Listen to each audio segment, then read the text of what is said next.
Olá, boas. Dando seguimento então, poder constituinte. O que é poder constituinte? Poder constituinte é a força que faz nascer, que faz surgir uma nova Constituição. É aquela força que pega a decisão, uma escolha do povo e coloca no papel. Esse é o poder constituinte. Ele transforma a decisão política fundamental em norma. Vou tirar os óculos porque está aqui muito embaçado. Tá?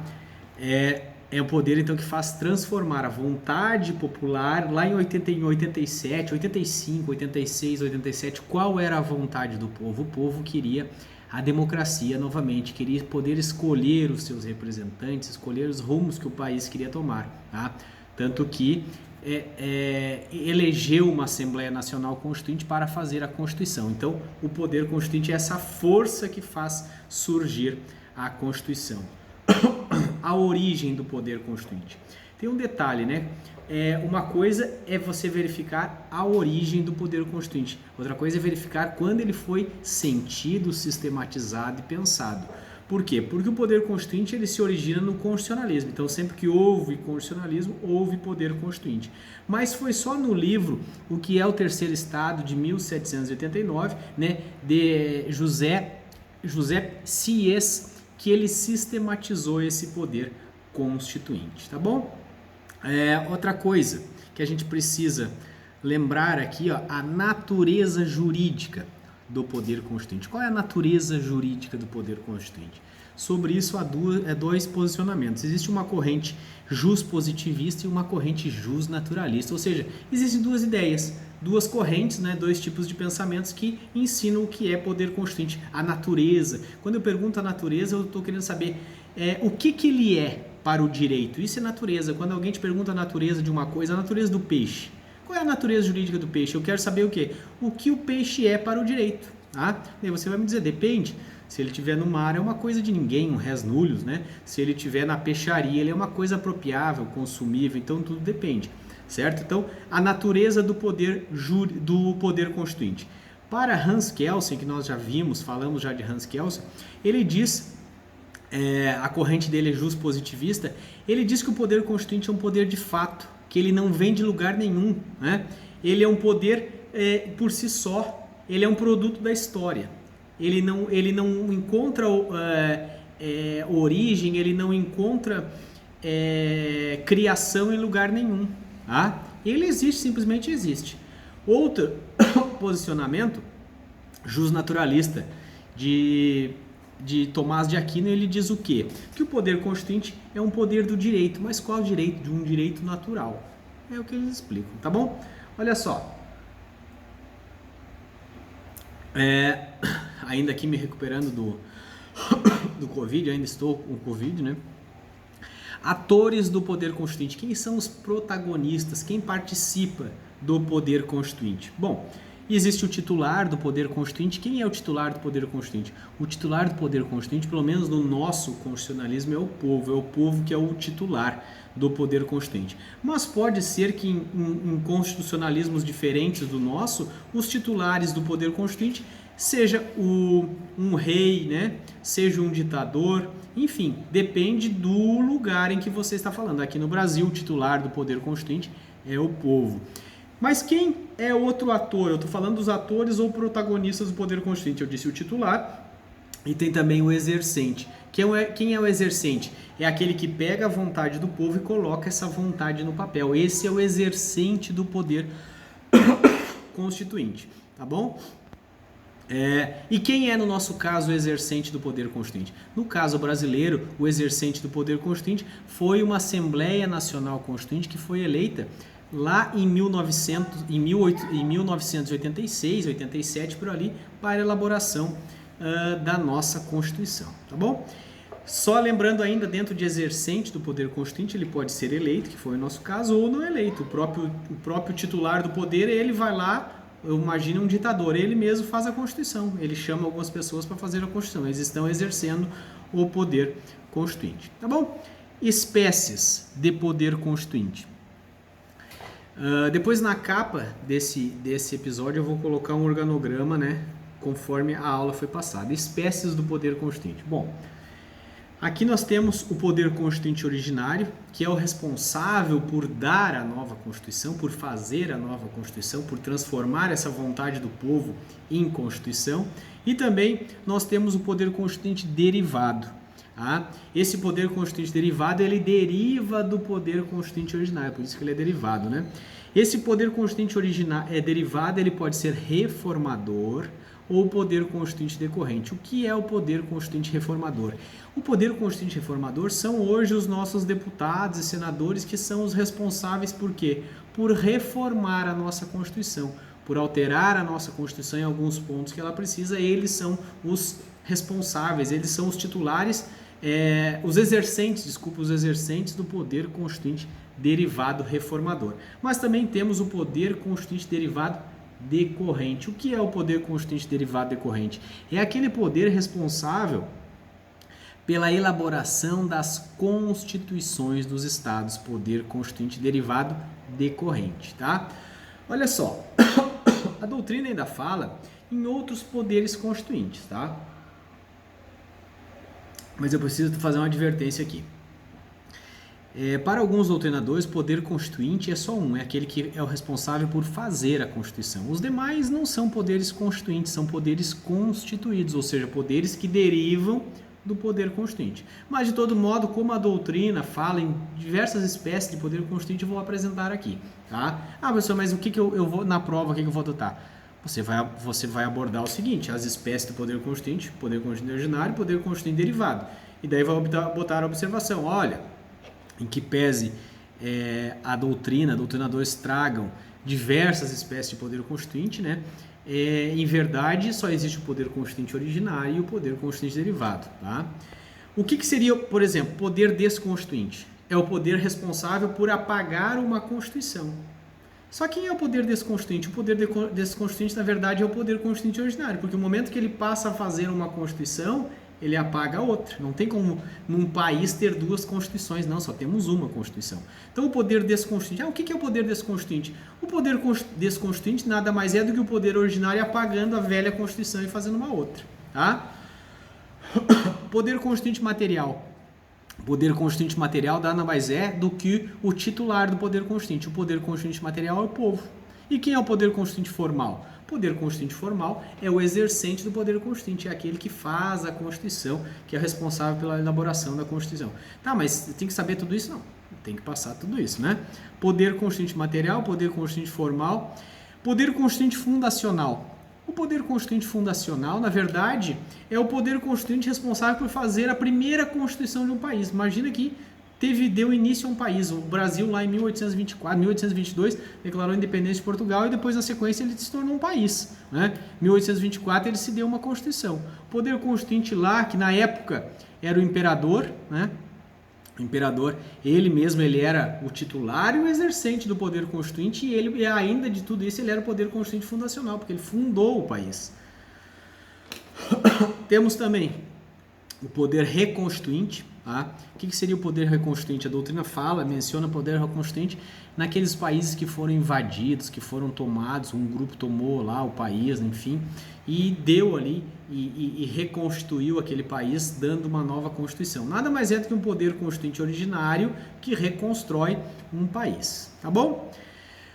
Mais um detalhezinho aí, olha só. Manifestação do poder constituinte. Quando que o poder constituinte se manifesta?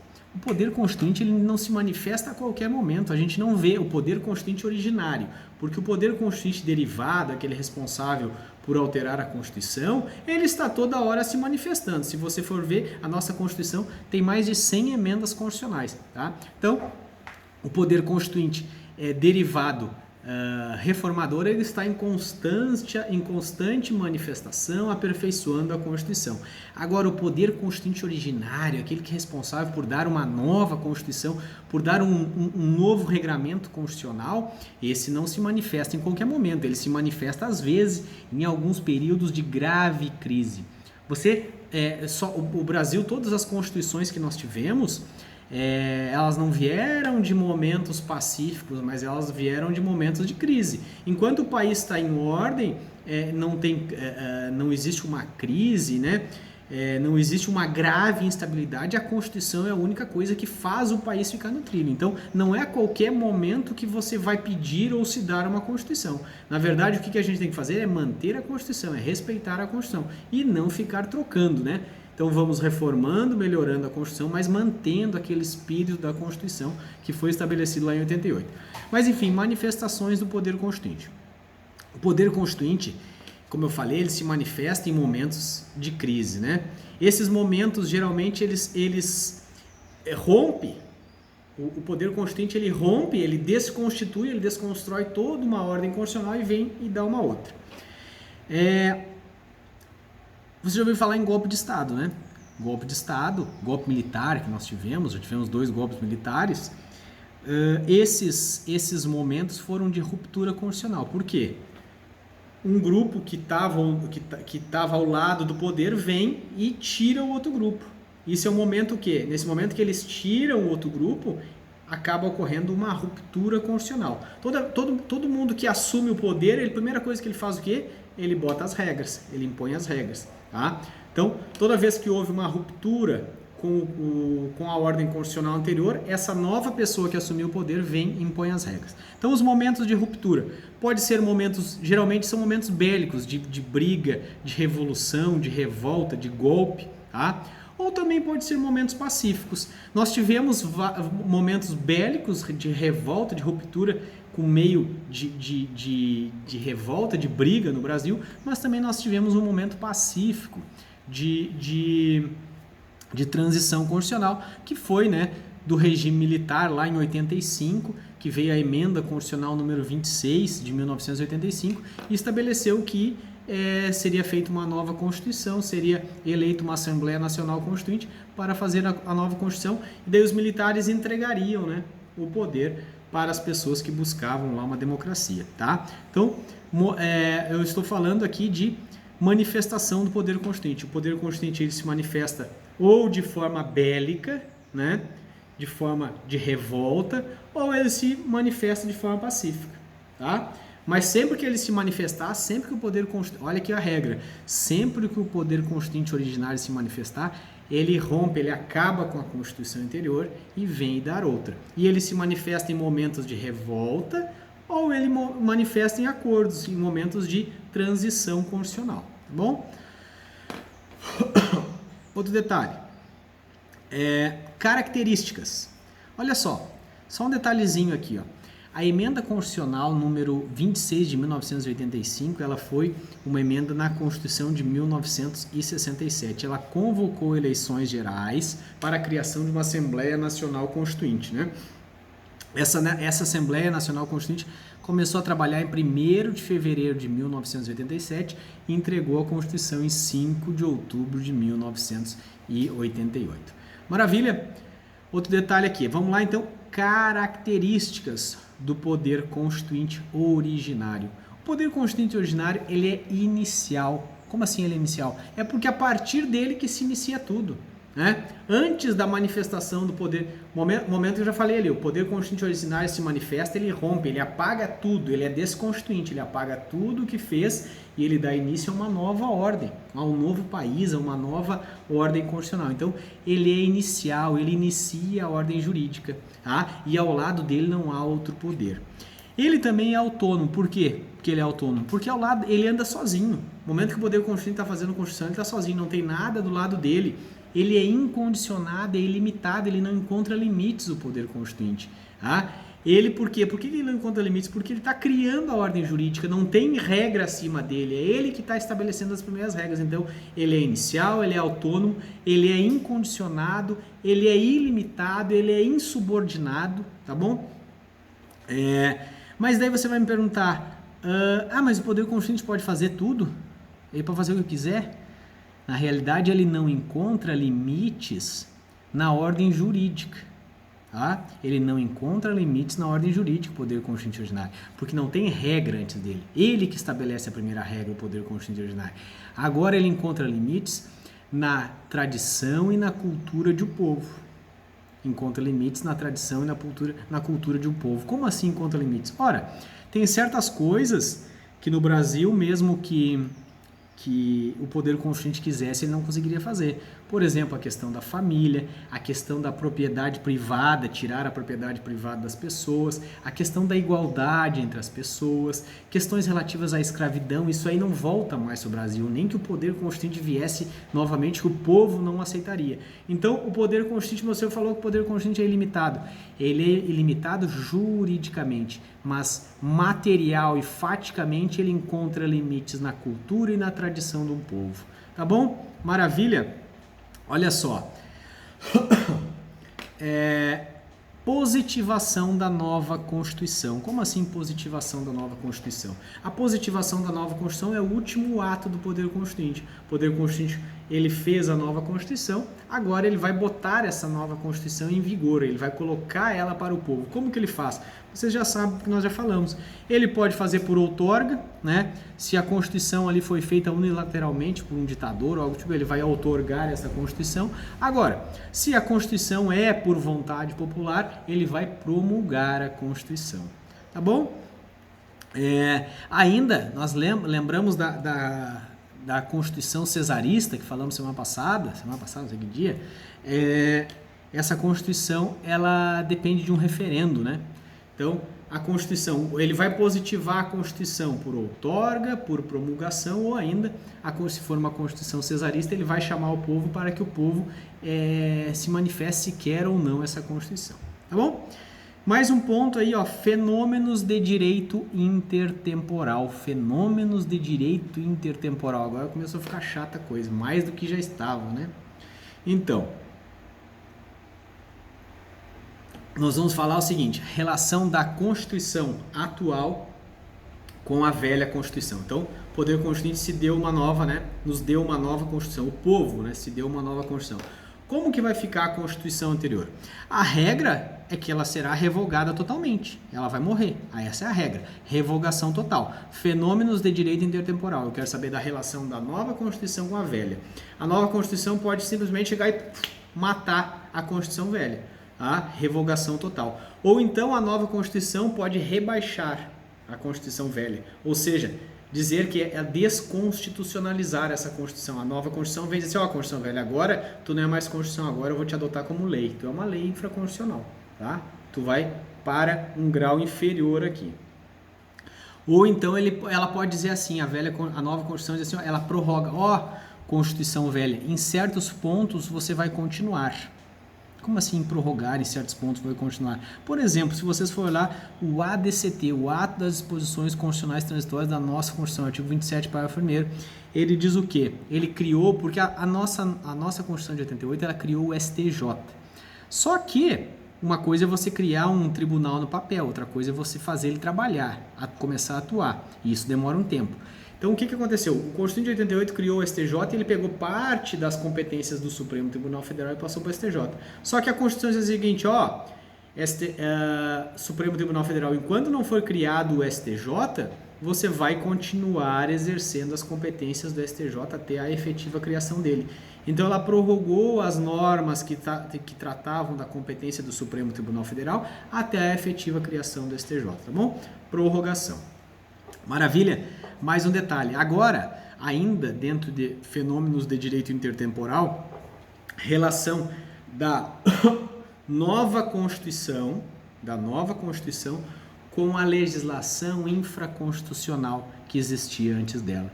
Porque se vocês for ver, o nosso Código Penal, que vocês vão aprender daqui um pouco, Código de Processo Penal, Código Penal, se eu não me engano, de 1940, o Código de Processo Penal de 1942. Então, eles são bem antes, eles têm 40 anos, são mais velhos que a nossa Constituição. Como é que fica essa relação?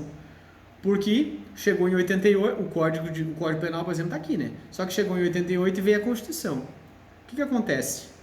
A Constituição, ela vem e passa um filtro e diz assim, legislação infraconstitucional, por exemplo, Código Penal. Você só vai passar aqui se você não me desrespeitar. Se você não me desrespeitar, você passa e eu o recepciono. Então, fenômenos de direito intertemporal entre a nova Constituição e a legislação infraconstitucional. Toda a legislação infraconstitucional que está aqui abaixo, veio a nova Constituição que está aqui acima. A legislação infraconstitucional que não afrontar a Constituição passa no filtro constitucional e beleza. e segue vida normalmente. Agora, se é a legislação anterior à Constituição, quando for passar nesse filtro, ela se confrontar com a Constituição, ela não passa, ela bate e volta, ela é tida por revogada tacitamente, tá? Então, recepção. Recepção é o fenômeno em que a nova Constituição recebe como válida a legislação infraconstitucional antiga. Tá? Não recepção ou revogação é o fenômeno em que a nova Constituição revoga, não recebe a legislação velha. Tá? Esses são os fenômenos. Então, por quê? Porque quando a Constituição em 88 chegou, como eu havia falado, a Constituição chegou em 88, tinha um monte de lei, e essas leis ainda estão aqui, ainda estão vigentes entre nós. Por quê? Porque elas não ofendem a Constituição. Agora, toda lei anterior à Constituição que ofendeu essa Constituição, ela é tida por não revogada. Ela é tida por não recepcionada, ou seja, por revogada. Ela bate na Constituição e morre. Ah, mas se tiver dúvida se ela foi revogada ou não, se ela foi recepcionada ou não, e daí tem que submeter essa legislação anterior a uma ação lá no Supremo Tribunal Federal, a uma arguição de descumprimento de preceito fundamental que a gente vai ver mais para frente. Repristinação. O que é repristinação? Imagina que surgiu a nova Constituição em 88 e tinha uma lei aqui revogada no Brasil, tinha uma lei revogada. A Constituição de 88 pode dizer assim, ó, sabe aquela lei A que foi revogada lá? Eu dou vida nova a ela, ou seja, eu repristino ela. Tá? Repristinação é o fenômeno em que a nova Constituição ela dá vida nova a uma lei que tinha sido revogada, tá bom? Já volto aqui. Para liquidar a fatura, aí vamos falar mais um pouquinho de poder constituinte reformador, tá? Poder constituinte responsável pela alteração e pela reforma da Constituição Federal, tá bom? Não estou falando de poder constituinte derivado decorrente, que é o responsável pela criação das constituições dos estados, mas sim poder constituinte derivado reformador, o poder responsável por alterar e reformar a Constituição Federal, tá bom? Olha só, mecanismos de alteração da Constituição. Nós temos como mecanismo formal de alteração da Constituição a emenda constitucional, que é a principal forma de alterar a Constituição, que está lá estabelecido no artigo 59.1, combinado com 60 da Constituição. Nós tivemos já que ocorreu uma revisão constitucional que ocorreu em 1993, conforme o artigo 3º do ADCT. O que é o ADCT? O ADCT vem no final da Constituição, é chamado de Ato das Disposições Constitucionais Transitórias. É um ato constitucional, aquilo ali é Constituição, tá? Que fez o quê? Ele estabeleceu algumas regras da passagem da Constituição velha para a nova Constituição, tá? Constituição de 67 para a Constituição de 88. Ele fez essa transição aqui, o ADCT. Ele está vigente ainda e lá no artigo 3º do ADCT disse que a Constituição, depois de 5 anos, ela precisava ser revisada em um só turno de votação e ainda pela maioria absoluta de ambas as casas, tá? Essas duas casas, eles revisaram toda a Constituição, depois eles botarem em votação, as duas casas, Câmara dos Deputados e Senado Federal se reuniram e votaram ali a maioria absoluta, né? O que seria a maioria absoluta? É aqueles 50%, né? 50%, até chegar ao primeiro número inteiro, né? Então seria 51%, né? 50% mais 1, né? 50 é no mínimo 51%, né? Daqueles parlamentares, eles fizeram o quê? Eles aprovaram, então eles reviram a Constituição e aprovaram ali uma reforma que foi global, que foi a revisão constitucional que ocorreu em 1993. Tá bom? E a Constituição também pode ser revista hoje, né? Isso aqui é uma novidade, pelo artigo 5º, parágrafo 3º da Constituição, por tratados de direitos humanos aprovados pelo Congresso Nacional em 2 turnos de votação por 3/5 de votos. Toda essa questão de votação, isso a gente vai vendo, tá? No decorrer das aulas, não preciso se assustar no primeiro momento. Mas, enfim, o Brasil vai num país e firma um tratado. O presidente vai lá, firma um tratado, né, internacional no país, ele bota esse tratado debaixo do braço e volta para o Brasil. Chega aqui, ele entrega no Congresso Nacional e diz, Congresso, eu assinei esse tratado aí. Agora, analisem aí se vocês vão colocar esse tratado em vigor aqui dentro do Brasil ou não, tá bom? Então o presidente assina e traz para o Congresso Nacional. O Congresso Nacional, a depender da votação que ele faz sobre esse tratado pode ter força de Constituição. Se ele conseguir aprovar esse tratado por 3/5 de votos de cada uma das casas, esse tratado tem força de constitucional. Hoje nós temos um tratado sobre pessoas com deficiência visual, né?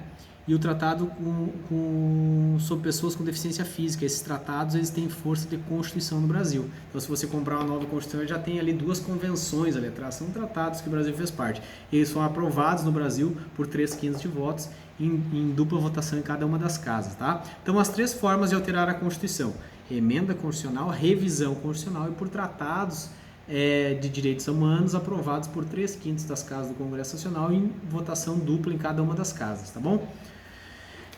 Agora, vira a página. Mecanismo informal de alteração da Constituição. Nós vimos aqui 3 mecanismos formais de alteração da Constituição. Agora nós vamos ver um mecanismo informal de alteração da Constituição. Ele não tem previsão, mas ele acontece. Ele decorre do quê? Ele decorre da interpretação da Constituição. Como assim? Ele é chamado de mutação constitucional. Mas o que é uma mutação constitucional? Ora, a Constituição ela vai sendo lida e ela vai sendo interpretada e às vezes ela vai alterando o alcance dela. Tá? Por exemplo, tem um dispositivo da Constituição que fala, lá o artigo 5º, inciso 11 da Constituição, vamos entrar em tudo isso. A casa é asilo inviolável do indivíduo, ninguém podendo nela penetrar sem o consentimento do morador, né? Salvo nos casos durante o dia, salvo no caso de flagrante delito, desastre ou para prestar socorro ou durante o dia por ordem judicial. Casa, o que eu quero falar? Casa. O que é casa? Lá em 88, casa era só esse compartimento que a gente mora aqui, né? Que tem a chaminézinha, que tem a porta, a janela. Mas esse termo casa, ele vem mudando através do tempo. Hoje já se entende como casa o motorhome, né? Já se entende em alguns casos a boleia do caminhoneiro ali quando ele está descansando, porque casa, na verdade, é o lugar, o compartimento que você se recolhe para o repouso noturno e para guardar seus pertences. Isso é considerado casa. Tá? Só que essa interpretação do termo casa ela veio migrando durante o tempo. Então, o que está havendo aí? Está havendo uma alteração da Constituição, mas sem mudar, continua só o casa. Agora, o que você extrai da palavra casa que está mudando. Isso se chama de mutação constitucional. Tá bom? Limites. Características do poder de reforma. O poder de reforma, nós vimos que o poder constituinte originário, ele é ilimitado, autônomo, incondicionado, insubordinado. Já o poder constituinte derivado, não, ele é tudo ao contrário. Ele é derivado, por quê? Porque ele deriva do poder constituinte originário. Ele é limitado juridicamente ao quê? Hoje os parlamentares que exercem o poder constituinte originário, derivado, eles são limitados ao que disse o poder constituinte originário. Então eles encontram alguns limites, eles não podem fazer o que quiserem na Constituição, né? Tanto, mais uma vez falando, a prisão de segunda instância, isso é uma cláusula pétrea da Constituição e não se consegue alterar. Tá? Por quê? Porque o poder constituinte originário estabeleceu um limite ao poder constituinte derivado. Então o poder constituinte derivado de reforma e o poder constituinte derivado decorrente, que é o poder dos estados, o que acontece? Eles são derivados, eles são limitados, eles são subordinados, tá? Eles são limitados ao que diz o poder constituinte originário, eles derivam do poder constituinte originário e eles são subordinados ao poder constituinte originário. Mas quais são esses limites que o poder constituinte derivado tem? Bom, esses limites são os seguintes: limites temporais. O primeiro limite que o poder constituinte originário estabeleceu foi um limite temporal. Ele disse o seguinte lá em 88, olha, essa Constituição aqui, ela não pode ser alterada antes de 5 anos, ela tem que aguentar 5 anos do jeito que está para depois ser alterada, tá bom? Que ocorreu então lá em 93, né? 89, 90, 91, 92, 93. Ocorreu 5 anos depois da promulgação da Constituição, ela foi. O primeiro limite então que o poder constituinte originário estabeleceu foi esse. Ele disse mais, por que está falando tão rápido? Para vocês não terem que botar no modo rápido aqui no YouTube, tá? Então eu já falo mais rápido, vocês não precisam botar. Se botar no modo mais rápido, ele fica mais rápido ainda. Bom, seguinte, limites circunstanciais. Limites temporais, já falei. Limite circunstancial. Qual é o limite circunstancial? Lá no artigo 60, parágrafo 1º, diz que a Constituição não pode ser emendada durante estado de sítio, estado de defesa e durante intervenção federal. Tá, o que são esses institutos? Mais para frente. Não temos, vamos entrar mais para frente, né? Eu vou passar esses institutos para vocês. Mas durante o período de intervenção federal, lembra da intervenção no Rio, aquela vez, aquela Constituição o ano inteiro não pode ser, a Constituição não podia ser alterada aquele ano. Por quê? Porque estava ocorrendo uma intervenção federal. E só lembrando, não existe intervenção militar no país. A nossa Constituição não permite intervenção militar. Intervenção militar é golpe, é ruptura constitucional, tá? Então não tem intervenção militar. O que pode haver é uma intervenção federal. A União intervir num estado ou o estado num município, se utilizando dessa intervenção das Forças Armadas. Mas não existe intervenção militar. Anota aí, não existe intervenção militar. O que existe é intervenção federal, que pode ser... Intervenção federal é um instituto civil. Tá? Quem promove a intervenção federal hoje é o presidente da República, em algumas hipóteses por determinação do Supremo, né? Mas é o presidente da República que promove a intervenção e ele pode pegar as Forças Armadas para promover essa intervenção. Mas não é intervenção militar, é intervenção federal. E durante períodos de intervenção federal, estado de sítio, estado de defesa, não pode ser a Constituição alterada. Maravilha? Outros limites. Limites formais. Para que a Constituição seja alterada, somente tem as seguintes hipóteses. A pedido de 1/3 dos membros da Câmara dos Deputados ou do Senado Federal. 1/3, façam as contas. 513 deputados, 1/3 de 513. Eu sei fazer conta, uma conta simples. 1/3 de 3 eu sei que é 1. Tá? Então, 1/3 dos deputados, eles precisam se reunir, assinar e pedir a emenda da Constituição. Ou 1/3 dos senadores, eles precisam se reunir e pedir a alteração da Constituição. Que tem que ser votada, né? 2 turnos de votação, 3/5, tá bom? Essas regras que eu estou falando estão lá no artigo 60, tá? Ou então o presidente da República, ele unicamente pode pedir para o Congresso Nacional, que é o poder constitucional derivado reformador, fazer a alteração da Constituição, o presidente da República, ou então mais da metade das Assembleias Legislativas dos Estados. Metade das Assembleias Legislativas dos Estados se reúnem e fazem um pedido de alteração da Constituição, tá bom? Essa aprovação, ela ocorre, essa alteração da Constituição, em sessão bicameral em cada uma das casas, ou seja, vota 2 vezes em cada uma das casas. E cada votação tem que ter 3/5 dos membros de cada uma das casas. 3/5 da Câmara dos Deputados e 3/5 do Senado Federal. Vota 2 vezes na Câmara dos Deputados, tem que obter 3/5 em cada voto. Vota 2 vezes no Senado Federal. E depois, se aprovou na Câmara dos Deputados, aprovou no Senado Federal, ou se começou no Senado Federal, começou no Senado Federal, aprovou no Senado Federal, vai para a Câmara dos Deputados, aprovou, as 2 mesas depois se reúnem, as 2 casas se reúnem e promulgam a Constituição, tá bom? Outro limite, limite material de alteração da Constituição. São as denominadas cláusulas pétreas. São cláusulas que não podem ser abolidas da Constituição, que não podem ser retiradas de forma alguma da Constituição, elas são petrificadas. Elas podem ser aumentadas, elas não podem ser diminuídas, tá? As cláusulas pétreas estão no artigo 60, parágrafo 4º. São elas: a forma federativa de Estado, essa união, Estado, município, dentro do território, todo mundo, os Estados